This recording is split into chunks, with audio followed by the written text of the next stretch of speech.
자, 오늘 아침에는 하나님께서 우리에게 주신 시 한 편 읽겠습니다. 시편 100편입니다. 시편 100편. 여러분들이 익숙한 이 시편입니다. 시편 100편을 함께 읽겠습니다.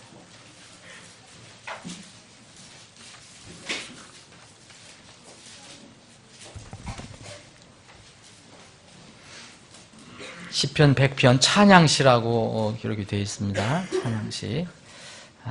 다 찾으셨으면 여러분들이 가지고 계신 성경으로 함께 5절입니다.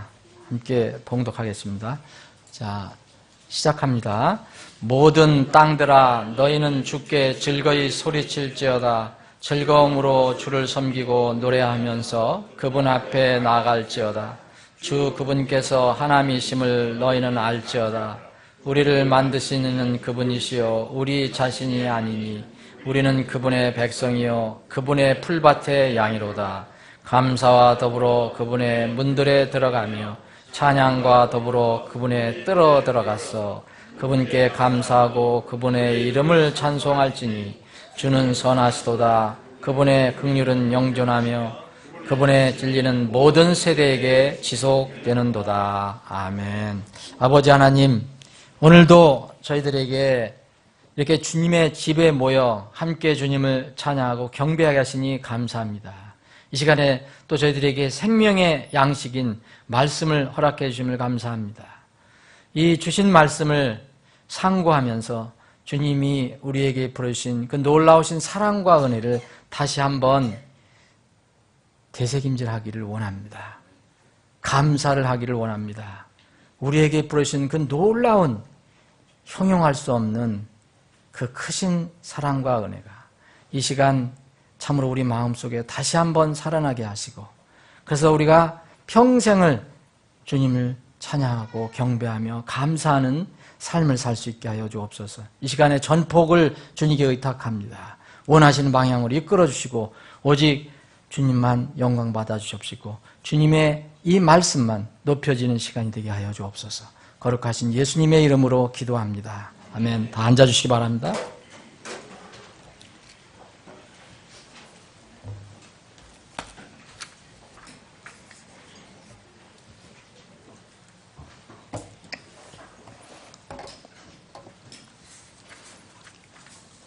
주일날 아침에 여러분들에게 행복하십니까? 라고 이렇게 제가 여쭤보면 여러분들 어떤 대답이 나올까요? 여러분들 행복하십니까? 예, 우리 어르신 참 감사합니다. 늘 행복하시니까. 요사이 이렇게 신문이라든지 이런 것을 보면 가끔가다 여러분들도 발견하실 거예요. 이른바 행복 지수를 이렇게 발표하는 것을 볼 수 있습니다.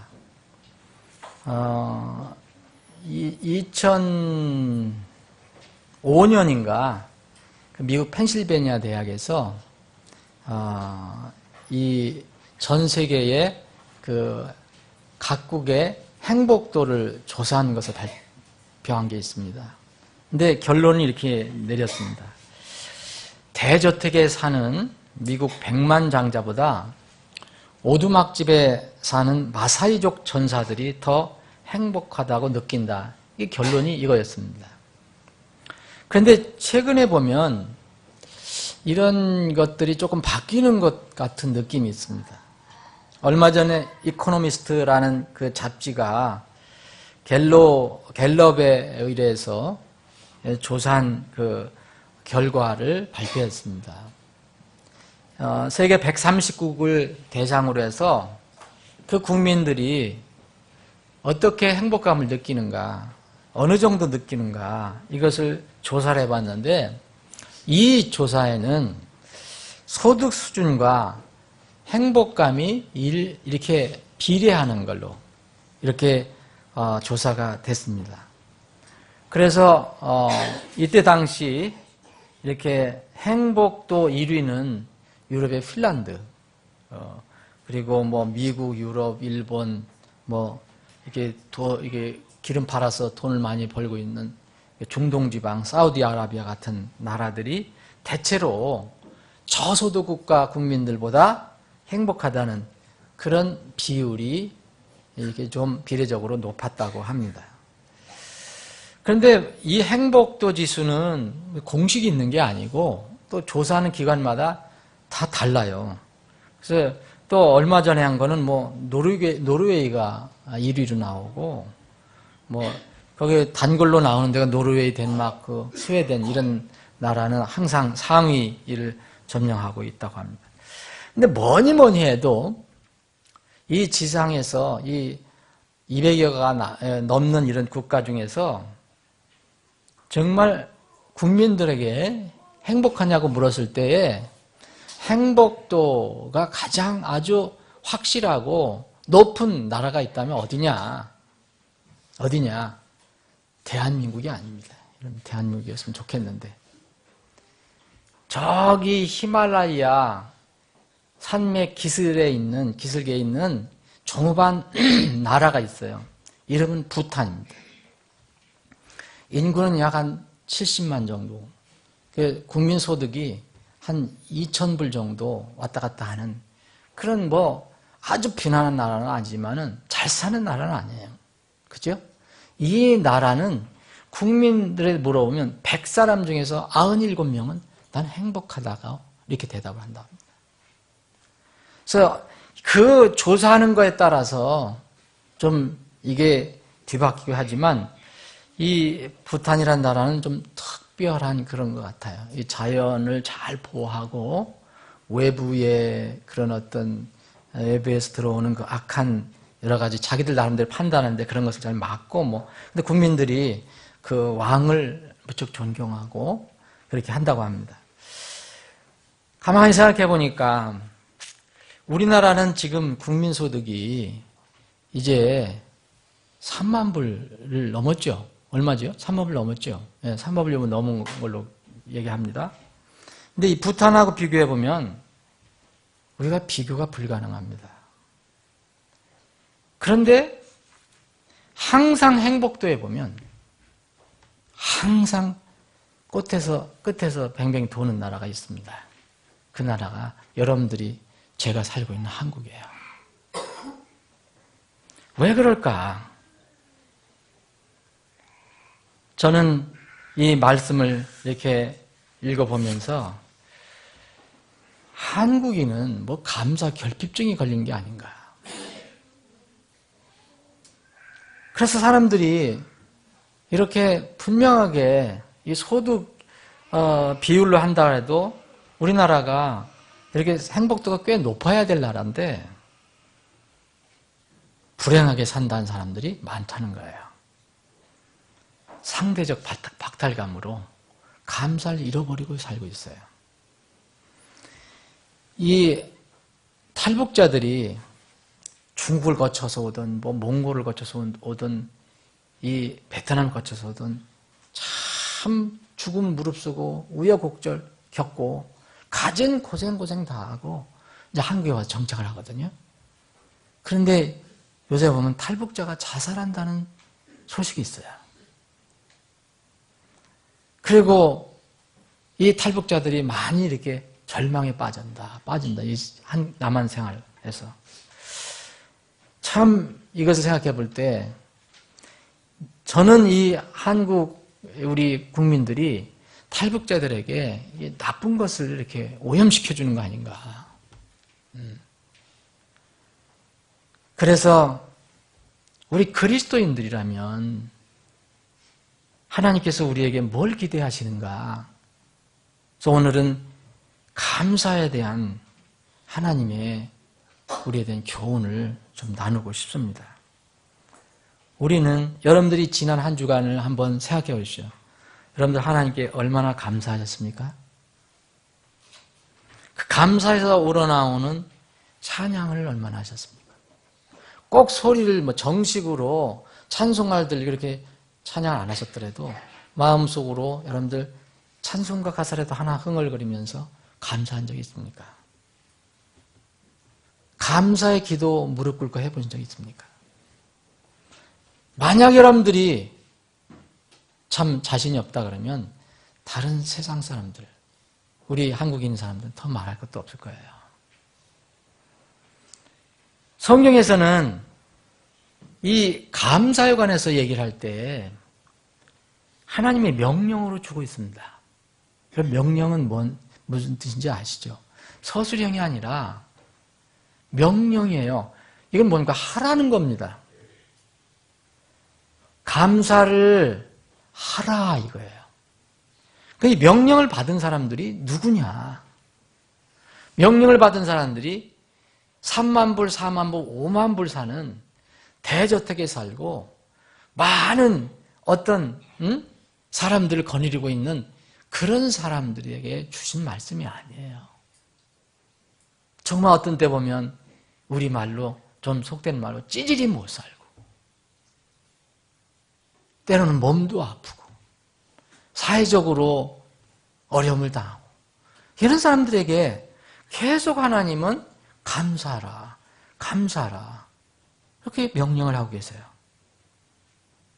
명령이라면은요 자동적으로 이루어지는 것이 아니라는 걸 여러분 아시죠? 명령을 여러분들이 받았어요. 그럼 명령을 받았는데 가만히 있으면 그게 이루어지지 않는 것입니다. 명령은 반드시 움직이라고 얘기하는 겁니다. 그러면 명령을 받았다면 우리가 아무것도 하지 않는데 감사할 수 없다는 결론이 나와요. 명령은 움직일 것을 요구하고 있습니다. 그리고 노력하라고 이야기하고 있습니다. 그래서 저는 오늘 감사를 드리기 위해서, 감사하는 마음이 나오기 위해서, 감사하는 삶을 살기 위해서는 뭐를 생각해야 될까? 몇 가지 성경에서 우리에게 주시는 말씀을 정리해 봤습니다. 첫 번째, 여러분들 마음 있잖아요. 이런 마음. 그 여러분들의 주위 환경을 신뢰하면 안 됩니다. 여러분들 마음을 신뢰하지 말라는 게 무슨 얘기입니까? 우리 마음은요, 사실 조석으로 바뀌거든요.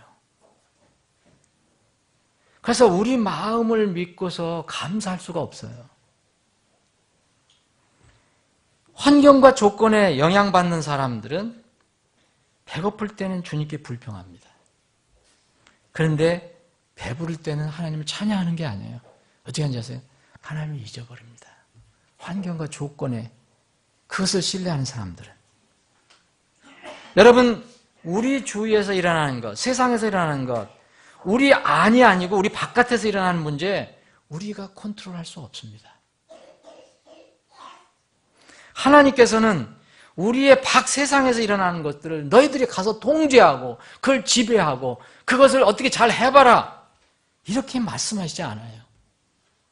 그렇게 말씀하신 적이 없어요. 그렇게 명령하신 적이 없어요. 하나님 뭐라냐면 너희 마음을 다스리라.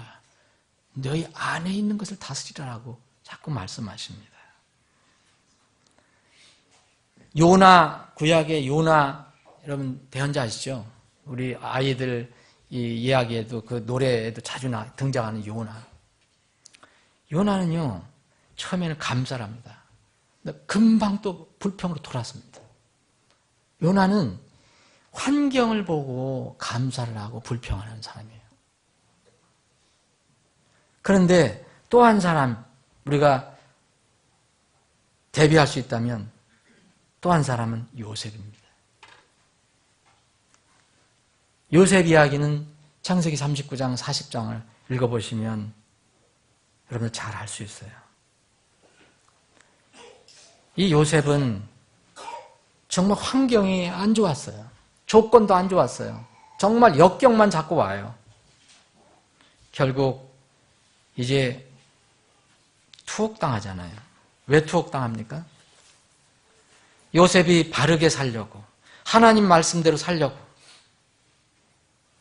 보디발이라는 그런 이집트의 정말 높은 사람 집에 그 종으로 갔는데 보디발의 아내가 이 요셉이 잘생긴 걸 생각하고 유혹을 합니다. 단호히 거절하잖아요. 이게 거절했기 때문에 모함당해서 감옥에 갇힙니다. 보디발의 그 감옥에, 집에 있는 감옥에. 그런데 이게 우연입니까? 하나님께서 이 이집트 그 파라오 왕의 두 신하가 있는데 이 왕에게 빵을 구워주는 사람, 굉장히 높은 직분입니다. 옛날에는 그 왕에게 이 잔을 이렇게 권하는 분. 이 사람들은 자기가 다 미리 빵을 먹고 미리 거기 독이 들어있는가, 뭐 해로운 게 없나, 이 그 음료수든 뭐든 술이든 다 그렇게 하는 사람입니다. 한 사람은 빵 담당하는 사람, 한 사람은 잔 담당하는 사람. 굉장히 높은 지위에 있는 사람. 이 두 사람이 왕 앞에서 실수를 해서 무슨 실수였는지 모르지만 성경을 이렇게 이야기했습니다. 실수를 해갖고 왕이 대노를 해서 이 두 사람을 감옥에 가둬버려요. 근데 그 감옥이 어디냐? 바로 요셉이 갇혀있는 감옥이었어요.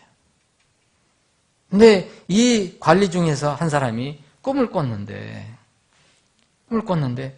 꿈의 뜻을 알고 싶은데 알 길이 없어요.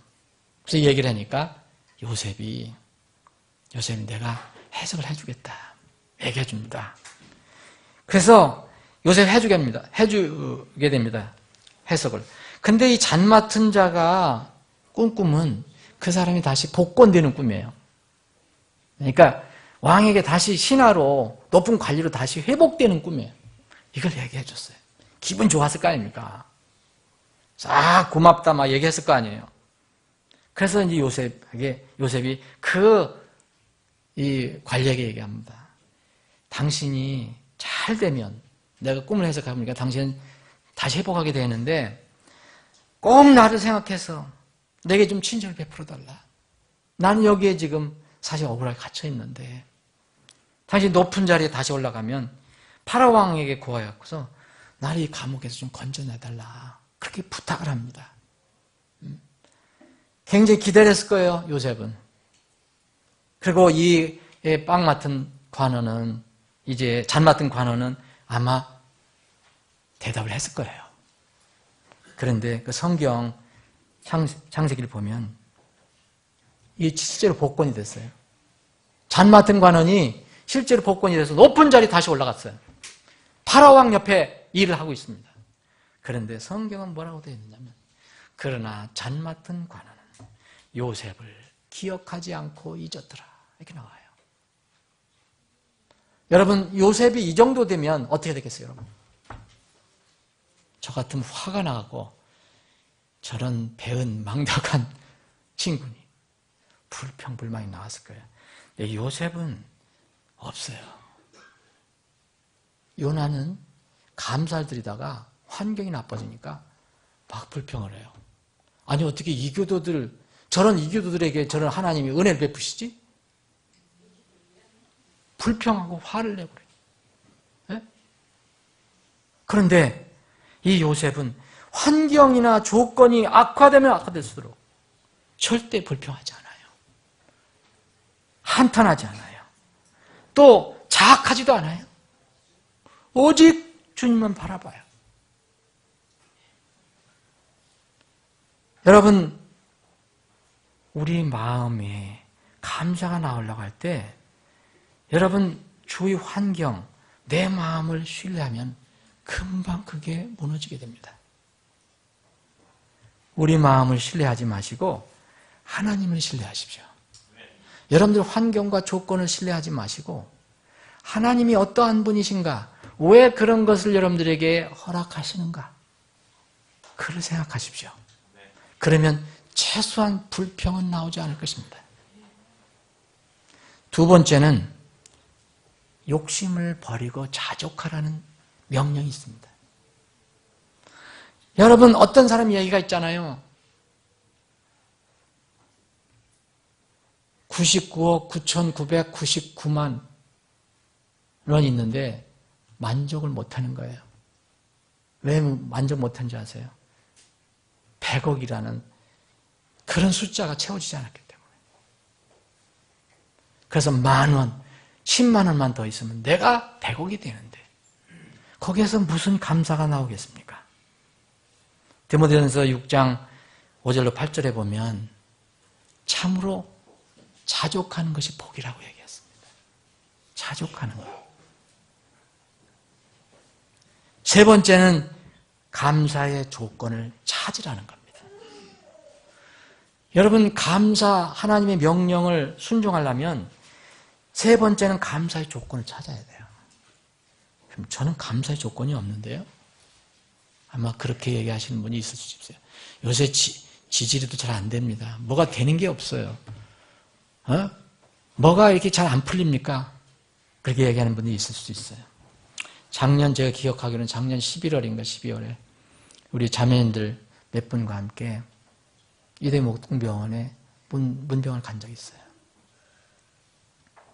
정말 의식을 잃어버린 어떤 분을 만나고, 근데 뭐 의식이 없는데, 그때 저는 돌아오면서 또 때가 되면, 어느 기간이 되면 제 마음속에 감사가 사라질까봐 또 그런 것을 보내는가, 그렇게 받아들였어요. 언젠가도 말씀드렸어요. 여러분, 감사하는 마음이 없다 그러면 병원을 일부라도 방문하세요. 또 여러분들 그래도 자신이 없다 그러면 병원에 이 예식장 말고 장례식장을 갔다 오세요. 여러분, 그래도 자신이 없습니까? 그럼 재래시장을 갔다 오세요. 그러면 여러분들이 거기서 뭔가 느끼는 게 있을 겁니다. 우리는 감사의 조건이 많은데 감사의 조건을 찾지 않아요. 여러분, 감사의 조건을 찾으려면 첫째, 믿음이 있어야 돼요. 믿음. 이건 무슨 믿음이냐? 대상에 대한 믿음이에요. 하나님에 대한 믿음이 있어야 돼요. 하나님을 바라보는 바람이 필요하다는 거예요. 저는 믿기로는 그리스도인들은 이 신앙생활 때 두 가지가 필요하다 봐요. 하나는 망원경, 하나는 현미경. 여러분, 집에 망원경이 있고 현미경이 있습니까?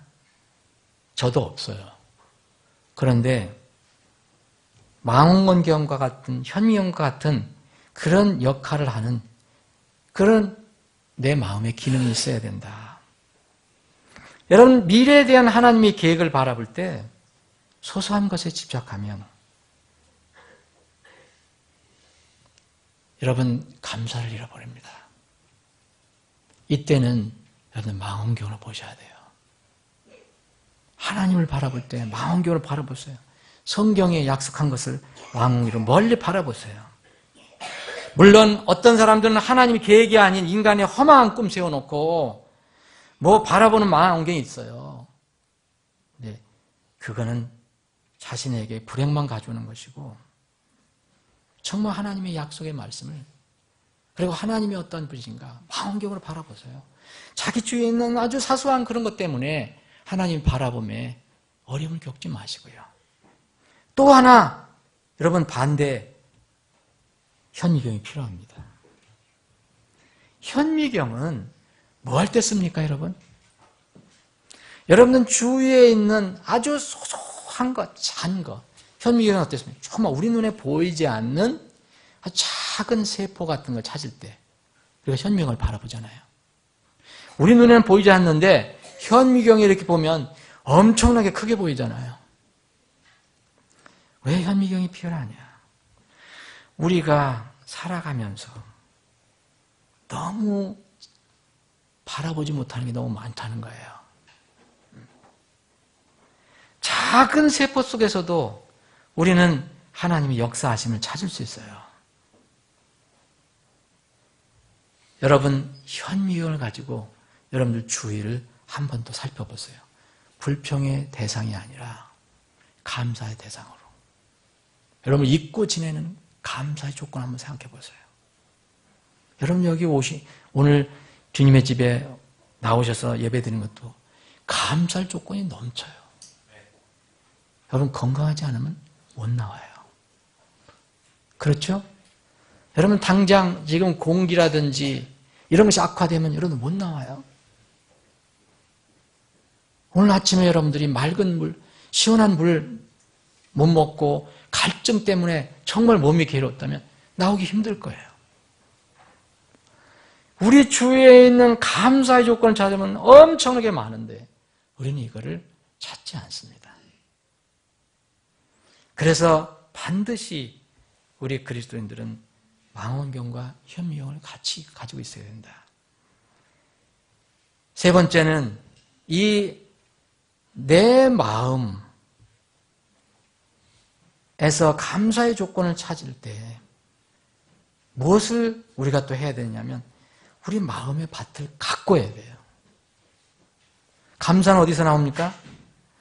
절대 머리에서 안 나와요. 마음에서 나옵니다. 마음에서 나오는데 감사는 사실 마음의 밭에서 맺는 열매예요. 하나님께서 날마다 축복의 비를 내려주신다고 그랬어요. 성경에 보면.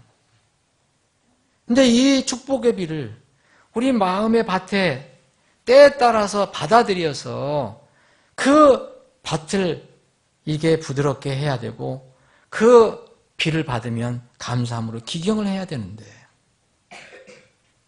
이걸 하지 않으면 가만히 놔두면 뭐가 나온다고 그랬습니까, 여러분? 가만히 안 하는 게 잘하는 게 아닙니다, 여러분. 잡초가 나오기 시작해요. 불평이 나오기 시작해요. 무감사가 나와요. 성경은 이해합니다. 잡초, 가시, 찔레가 나온다. 이것들이 우리 마음의 자리를 차지해요. 불평이 환경을 절대로 변화시키지 못합니다. 우리는 쉽게 불평하고 쉽게 불만하지만 여러분 불평한다고 해서 그 여러분들이 불평하는 어떤 사건이나 조건이나 환경이 바뀌어집니까? 그러면 우리가 부지런히 불평해야 돼요. 불평하면 그게 해결이 된다면 불평은 하나도 해결 못합니다. 오히려 악화됩니다. 사실 성경은 그래서 불평하는 것은 주님을 대항하는 거라고 했어요. 하나님께서 절대 주권으로 이 우주 만물을 주장하시고 이끌어 가시는 분이라는 것을 우리가 믿는다면 감사는 우리가 최소한 어떤 상황에서든지 나올 수 있어요. 이미 우리는 복을 받았기 때문에 감사는 분명히 나올 수가 있습니다. 여러분, 하나님 말씀에 순종하지 않으면서 복을 원하는 사람, 감사를 찾는 사람은 에서와 똑같은 사람이래요. 히브리서 6장을 보십시오. 그리고 히브리서 12장을 보십시오. 에서와 같은 사람이 돼요. 오늘 본문 보면 여러분 이 시편 기자가 이 5절, 100편 5절을 썼는데 이 시편 기자가 자기 자신에게도 얘기하지만 자기 주위에 있는 모든 것에 대해서 얘기해요. 모든 땅들아 너희는 주께 즐거이 소리칠지어다. 그 시편 기자뿐만 아니라 모든 사람들이 그렇게 해야 된다. 즐거움으로 주께 섬기고 노래하면서 그분의 앞에 나아갈지어다. 시편 기자가 감사와 찬양으로 주님께 나가라는 이유는 뭡니까? 여러분, 첫 번째는 주님이 창조주 하나님이시라는 것이 감사하고 찬양할 대상이라는 거예요. 주 그분께서 하나님이심을 너희는 알지어다. 우리를 만드시는 그분이시요. 우리 자신이 아니니 우리는 그분의 백성이요. 그분의 풀밭의 양이로다. 이것이 감사하고 찬양할 이유가 된다는 겁니다. 또 시편 기자는 계속 얘기합니다. 그 하나님이 어떤 분이시냐? 무뚝뚝하고 무감각하고 아무것도 안 하시는 우상과 같은 분이 아니고 선하시고 긍휼이 영원하시고 하나님의 진리가 있는데 이 진리는 변하지 않고 모든 세대에게 지속된다. 이것 때문에 이 시편 기자는 기뻐할 수 있고 찬양할 수 있고 하나님께 감사할 수 있다고 얘기합니다. 이것이 감사의 근원이라고 얘기합니다. 4절 감사와 더불어 그분의 문들에 들어가며 찬양과 더불어 그분의 뜰에 들어가서 그분께 감사하고 그분의 이름을 찬송할지니 결론을 냅니다. 주는 선하시도다. 그분의 긍휼은 영존하며 그분의 진리는 모든 세대에게 지속되는도다. 사랑하는 여러분, 우리가 진리를 가지고 있다는 것, 이 진리의 말씀을 가지고 있다는 건 정말 찬양의 대상이지만 우리가 마음속 깊은 곳에서 늘 하나님께 감사해야 할 감사의 조건입니다.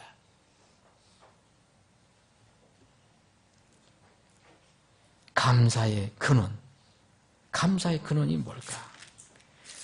시편 기자는 시편 107편 여기에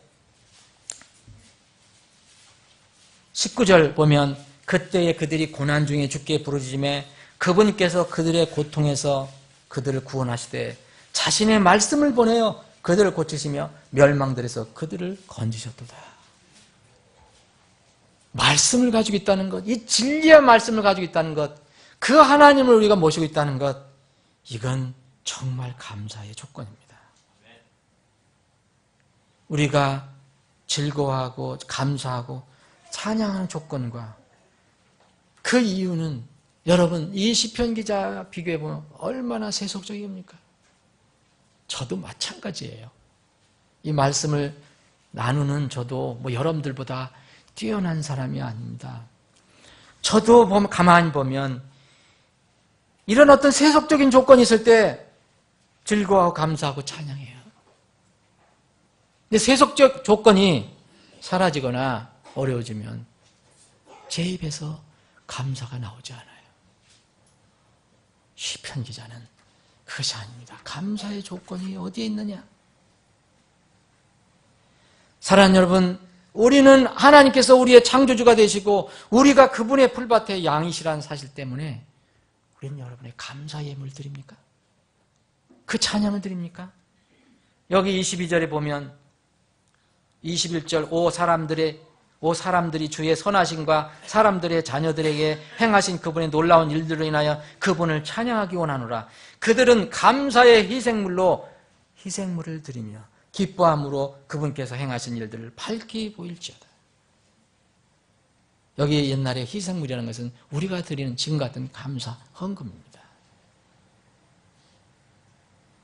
사랑하는 여러분, 우리의 사랑하는 주님이, 우리의 하나님이, 우리의 구원자가 선하시고 긍휼이 영원하시며 그분의 진리가 변하지 않고 과거 세대나 지금 세대나 또 앞으로 미래 세대도 영원히 변하지 않을 것이라는 것, 그러한 사실 때문에 여러분 기뻐하고 감사합니까? 어떻게 그런 감사를 할까요? 어떻게 감사를 표할까요? 여러분 성경이 이렇게 이야기하고 있습니다. 먼저 마음에서 감사가 이루어진다고 얘기합니다. 마음에서. 여기 보면 성경에 보면 모든 일에 감사라고 그랬잖아요. 자, 조건이 있는 게 아니라 모든 일에 감사. 이거는 구원받은 그리스도인에게 얘기합니다. 구원받지 않은 사람은 해당이 되지 않습니다. 왜냐하면 이 세상에 어떤 감사의 조건도 영원히 구원받는 것, 자기 혼이 구원받는 것보다 더 감사할 것이 없기 때문에 모든 일에 감사하라. 하나님에 대한 감사, 하나님의 속성을 절대로 신뢰하는 마음에서 나오는 감사입니다. 여러분, 하나님께서 여러분들에게 무엇을 기도를 들어주시고요, 무슨 문제를 해결해 주시고요, 베풀어 줄 때 감사하는 거 여러분 당연합니다. 사실 이것에도 이런 것에도 감사하지 않은 사람 많아요. 그러나 그런 것을 해결해 주시고 응답해 주시고 우리에게 복을 주셨을 때 감사는 당연합니다. 이것을 우리는 이유 있는 감사라고 얘기하죠. 뭘 성취를 했어요. 달성을 했어요. 소유를 하게 됐어요. 감사를 합니다. 근데 성경은 이렇게 얘기합니다. 그렇게 하지 아니할지라도 감사한다. 그것이 모든 일에 감사하는 것입니다. 이것은 어떤 감사입니까? 내가 혹 실패해도 하나님께서 내 기도를 지금 응답해 주지 않는 것처럼 보일지라도 내가 소유하지 못할지라도 감사하는 겁니다. 그래서 모든 일에 감사하고 항상 감사라고 얘기하잖아요. 성경은 모든 일에 감사하라, 범사에 감사라는 말입니다. 그리고 항상 감사하라. 항상 감사하라. 그러니까 항상 감사라는 것은 우리가 어떤 일을 해서 최선을 다했으면 그 결과에 그냥 그 결과 때문에 한 번 울고 또 웃고 그렇게 하지 말고 그냥 하나님을 믿고 늘 감사라는 겁니다. 마음에서 감사가 먼저 나와야 됩니다. 어떻게 감사할까? 두 번째는 여러분 감사 어떻게 하고 싶습니까? 마음에서 감사가 이루어지면 성경은 얘기합니다. 입으로 감사하라 얘기해요. 입으로 감사 가장 좋은 게 뭡니까? 찬양입니다. 찬양. 그냥 아무 뜻 없이 찬양하는 게 아니라 정말 마음속 깊은 곳에서 우러나오는 감사로 찬양하는 것. 그래서 에베소 5장이나 고린도서 3장에 이 찬양의 의미를 얘기해 줬어요. 마음에서 나오는 멜로디. 첫 번째는 모든 일에 감사, 마음속에서 감사하라. 그리고 두 번째는 입으로 감사를 표해라. 세 번째는 성경은 얘기합니다. 나의 소유로 감사하라. 여러분 소유, 여러분 뭐가 있습니까? 여러분 물질이 있습니다. 여러분 물질 드리면 다 됩니까? 여러분의 재능이 있습니다. 여러분의 또 중요한 게 있습니다. 시간이 있습니다. 하나님께서 나에게 소유물로 주신 것을 감사로 표현하는 겁니다. 시편 26편 7절에 보니까 감사의 목소리로 주의 놀라운 일들을 널리 알리고 말하리다 그랬어요. 이건 뭡니까?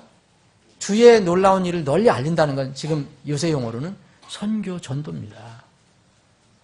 복음 전파입니다. 사실 우리가 감사를 표할 때 이 전도 감사도 하나님께 감사의 표현의 하나입니다. 감사의 목소리로 주의 놀라운 일들을 널리 알리고 말하리이다.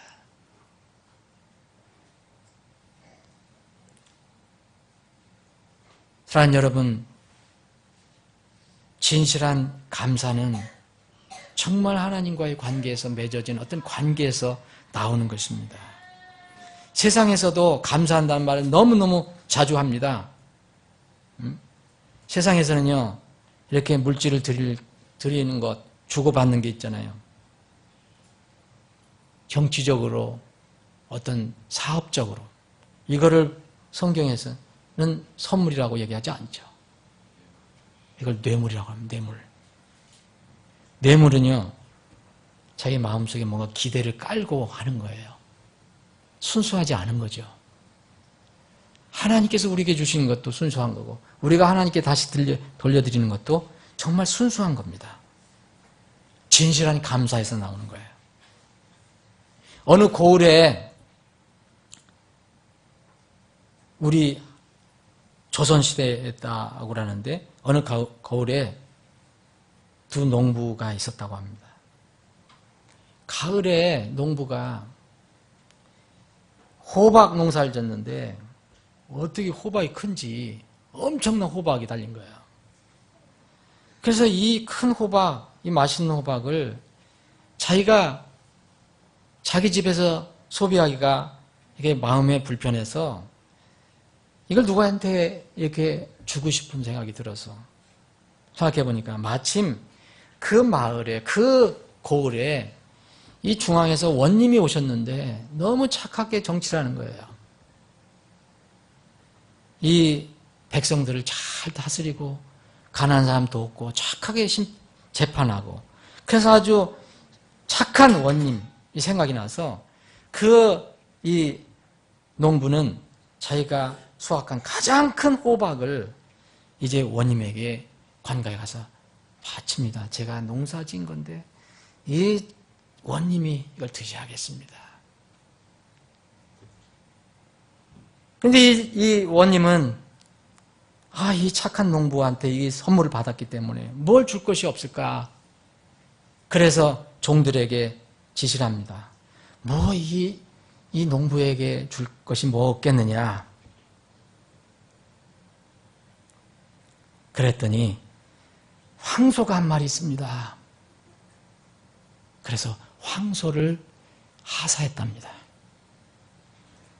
여러분, 세상적인 기준으로는 이게 호박 한 덩어리 주고 황소가 진 거예요. 이 소문을 어떤 마을에 어떤 농부가 또 들었어요. 근데 이 농부는 욕심쟁이에요. 그 호박 한 덩어리로 황소 한 마리를 받았어. 머리가 빨리 돌아가죠. 이건 대단한 횡재다. 그럼 나는 더 큰 것을 한번 얻어야겠다. 그래서 자기가 애지중지하는 암소 한 마리를 몰고 관가로 갔습니다. 정말 그 원님이 착한 원님이라서 고마워서 하려는 게 아니라 그 착한 농부가 받은 그것을 머릿속에 두고 계산을 얼마나 빨리 했는지, 최소한 암소 한 마리면 최소한 노는 몇 마지기는 되겠지. 논 몇 마지기는 받을 수 있을 것 같아서 부전히 암소 한 마리를 끌고 갔습니다. 그렇게 얘기했습니다. 원님 참 감사합니다. 그래서 제가 우리 집에 가장 귀한 것, 이 원님께 드려야 되겠습니다. 그래서 암소 한 마리 가지고 왔습니다. 원님은 이제 그 뜻도 모르고, 그래. 그래서 종들에게 얘기했습니다. 지금 들어와 있는 것 중에서 가장 좋은 것이 무엇이냐? 우리 집에 있는 것. 종들이 아무리 살펴봐도 있는 게 없어요. 호박 한 덩어리 있습니다. 그래, 그거 주어라. 이 농부는 호박을 받고 돌아갔습니다. 여러분, 이건 우스운 얘기지만 하나님은 우리 마음을 아세요. 우리가 진실하게 하나님께 감사할 것, 다른 형제자매에게 진실하게 감사를 표하는 것, 계산하지 않고 내 감정으로 뭔가 계산하지 않고, 이거를 하나님께서는 기뻐 받으시는 겁니다. 하나님께 드림은 감사의 조건이 있어서 대가를 받기 위해서 하는 게 아니에요. 정말 감사해서 나오는 거예요. 여러분, 옥합, 그 가장 자기 일평생 모은 가장 큰 재산 옥합을 깨뜨려서 주님의 장례를 준비한 여인의 감사가, 다른 사람은 이해하지 못할지라도 하나님은 그녀의 마음을 알았습니다. 그 성전에서 수많은 사람들이 헌물을 드리는데 돈 많은 종교인들, 돈 많은 그런 종교 권력가들은 엄청나게 과시하면서 돈을 집어던졌지만, 하면 얻지만, 정말 가난한 이 여인 미망은 자기 생활비인 2렙돈을 하나님께 드렸습니다. 감사한 마음으로. 예수님이 그 마음을 아셨어요. 그래서 말씀하잖아요. 하나님의 계산은 이 2렙돈이 그때 당시 수많은 은과 금보다 더 크다고 말씀하셨어요. 말씀을 정리를 해보겠습니다. 벌써 올해도 보니까요, 다음 주가 마지막 주예요. 올해 남은 기간을 어떻게 지낼까? 이제 거의 한 달이 지나면 11개월밖에 안 남았는데, 다시 한번 제 마음을 추스리고 하나님께 대한 감사의 조건을 찾아보자. 이것을 여러분들과 나누고 싶었습니다. 올해 남은 기간 감사하는 마음을 한번 길러보자. 감사의 조건을 찾아보자. 왜냐하면 하나님께서 우리에게 감사하라고 명령하셨기 때문에. 우리는 하나님의 긍휼과 사랑과 은혜가 없으면 못 사는 존재입니다. 여러분 아무렇게나 사는 것 같지만, 여러분 1시간, 몇 분, 아니 단 몇 초라도 여러분에게 하나님께서 여러분에게 긍휼을 베풀어 주시지 않으면 여러분 이 세상에 살 수가 없습니다. 부자 농부가 하나님 잊어버리고 배를 두드리면서 나는 이 내 재산 가지고 평생을 한번 잘 즐겨보겠다 이야기했습니다. 하나님이 그 밤에 나타나서 내 목숨을, 내 호흡을 걷어가면 내가 쌓아놓은 것이 누구 것이 되겠느냐고 질문하십니다. 우리는 하나님의 긍휼이 없으면, 사랑이 없으면, 은혜가 없으면 못 사는 존재입니다. 여러분 그걸 인식하십니까? 여기에서 감사가 나옵니다. 감사 대신 불평 속에 빠지는 것은 우리가 때때로 우리가 욕심 부리는 것, 그것을 못 얻기 때문에 하는 경우가 많다는 것입니다. 내 마음대로 되지 않기 때문에 그렇게 되는 경우가 많다는 것입니다. 가장 위대한 선물, 감사의 조건은 죄인이었던 내가 하나님의 은혜와 긍휼로 예수 그리스도께서 피를 흘려주셔서 그분께서 십자가에서 나 대신 죽으시고 묻히셨다가 부활해 주신 그 놀라운 그 사랑 은혜로 내가 죄에서 해방되고 정말 죄를 다 용서받고 이제 하나님의 자녀가 되고 영원한 소망을 가지고 있게 됐다는 것, 이것보다 더 큰 감사의 조건은 없습니다. 우리는 종종 우리가 가지고 있는 것 대신에 가지고 있지 않은 것에 더 마음을 쓰기 때문에 감사를 잃어버리고 삽니다. 감사하지 못하면 어떻게 되는지 아십니까? 반드시 마음에 위험성이 또 일어나겠습니다. 불평이 나오고요, 원망 발전하면 이 구약성경의 교훈은 그겁니다. 이스라엘 백성이 감사를 잃어버렸을 때 하나님께 대적하게 되고 하나님의 또 심판이 임하게 됐습니다. 사랑하는 여러분, 늘 감사하는 사람이 있는가 하면 감사하겠다 하면서도 또 감사하지 않고 살아가는 사람이 있습니다. 누가복음 17장에 보면 10 나병 환자가 나와요. 예수님을 만날 때는 10명이 똑같이 목소리를 내고 살려달라고, 나를 고쳐달라고 얘기합니다. 예수님께서 긍휼히 여겨주셔서 고쳐주십니다. 자, 니들 가라. 제사장에 가서 보여라. 그 말씀 믿고 가는 사이에 다 나버렸어요. 그런데 그 중에 9명은 감사를 잃어버리고 예수님께 돌아오지 않습니다. 한 사람, 이방인 사마리아인만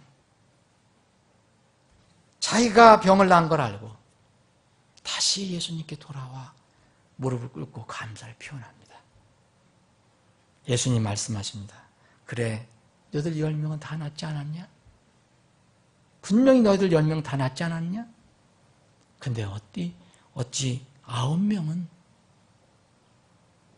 내에게 오지 않았냐? 이 이방인 이에는 9명은 어디 갔느냐? 예수님이 한탄하십니다. 사랑하는 여러분 세상으로 돌아간 사람들의 수에 포함되었습니까? 아니면 주님께 다시 돌아와 감사한 사람에 속해 있습니까? 부디 금년 남은 기간 하나님께 감사와 찬양을 돌리는 여러분들이 되시기를 주님의 이름으로 축원합니다. 기도하시겠습니다.